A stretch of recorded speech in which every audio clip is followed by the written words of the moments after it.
గత ప్రభుత్వం అధ్యక్ష ఉపాధ్యాయులు ఎలా అన్ని రకాలుగా అవమానించారు, గౌరవ సభ్యులు దాని గురించి మాట్లాడారు. ఏకంగా మద్యం షాపు ముందల కాపులు పెట్టారు అధ్యక్ష. అంతేకాకుండా గౌరవ ఉపాధ్యాయులు ఎప్పుడైనా బయటకు వచ్చి మాట్లాడాలనుకుంటే వాళ్ళని గత ప్రభుత్వం హౌస్ అరెస్ట్ చేసింది, బంధించింది, కేసులు కూడా పెట్టింది. గౌరవ హోంమంత్రి గారు ఇక్కడ ఉన్నారు అధ్యక్ష. మంత్రి గారితో మేము అనేక మార్లు డిస్కస్ చేశాను. గతంలో పెట్టిన కేసులన్నీ కూడా తీపిచ్చే బాధ్యత మేము తీసుకుంటాం. దానికి మన ప్రభుత్వం కట్టుబడి ఉంది.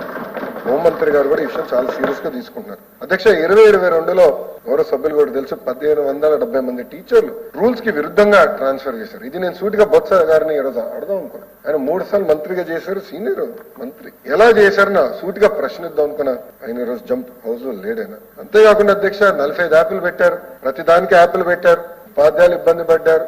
ఉపాధ్యాయులు నాకు చెప్పారు అధ్యక్ష టాయిలెట్ క్లీనింగ్ దగ్గర మటుకు యాప్ తీయేసాం. అంటే ఎలాంటి డౌట్ లేదు. మిగతా యాప్లు భారం తగ్గించాలి, దాంట్లో ఎలాంటి సెకండ్ థాట్ లేదు. సింగిల్ ప్లాట్ఫామ్ తీసుకొస్తున్నాం. సో ఉపాధ్యాయులు చేయాల్సింది ఏంటి, హెడ్ మాస్టర్ గారు చేయాల్సింది ఏంటి, డిఓ గారు ఏం చేయాలి, ఎంఈఓ గారు ఏం చేయాలి, చాలా స్పష్టంగా చాలా తేలిగ్గా ఈజీగా ఏర్పాటు చేయకపోతున్నాం.